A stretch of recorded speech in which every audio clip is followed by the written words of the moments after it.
Kwa wilaya ya Bagamoyo, serikali kupitia REA inaendelea na utekelezaji wa mradi wa kupeleka umeme kwenye maeneo ya migodi midogo yakiwemo maeneo ya wazalishaji wa chumvi kupitia mkandarasi aitwaye DM Company Limited.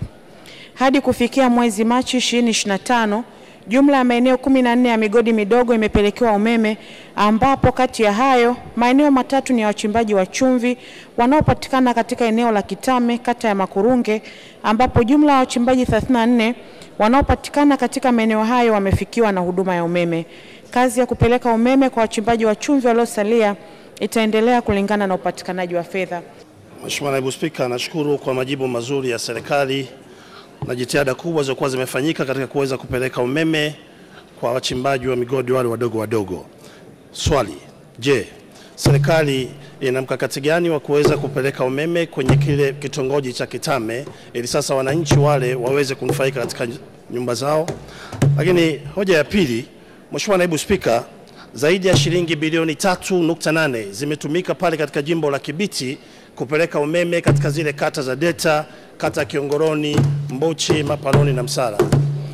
Kwa niaba ya wananchi wa jimbo la Kibiti, nilikuwa naomba Mheshimiwa Waziri tufikishie salamu zetu na pongezi kwa Mheshimiwa Rais ili alivyoweza kufanikisha ndoto za wana Kibiti wanaoishi katika maeneo ya Deta ya kuweza kupata umeme. Katika eneo hili la Kitame tunayo miradi ya vitongoji ambayo inafuata, na nataka nimhakikishie Mheshimiwa mbunge kwamba wananchi wa kitongoji hiki na wenyewe watanufaika na huduma hiyo ya umeme.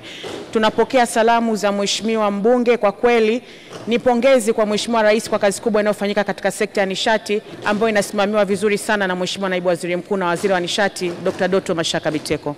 Kama kituo cha kupozea umeme kilichoko eneo la Uhuru wilaya ya Urambo kimekamilika, je, ni lini kitazinduliwa rasmi? Ni kweli tarehe 26 mwezi wa 3 tuliwasha kituo cha kupoza umeme cha Uhuru Substation, na kwa sasa hivi wananchi wananufaika kupitia fida ambazo tumezipeleka katika maeneo ya Kaliua pamoja na Urambo.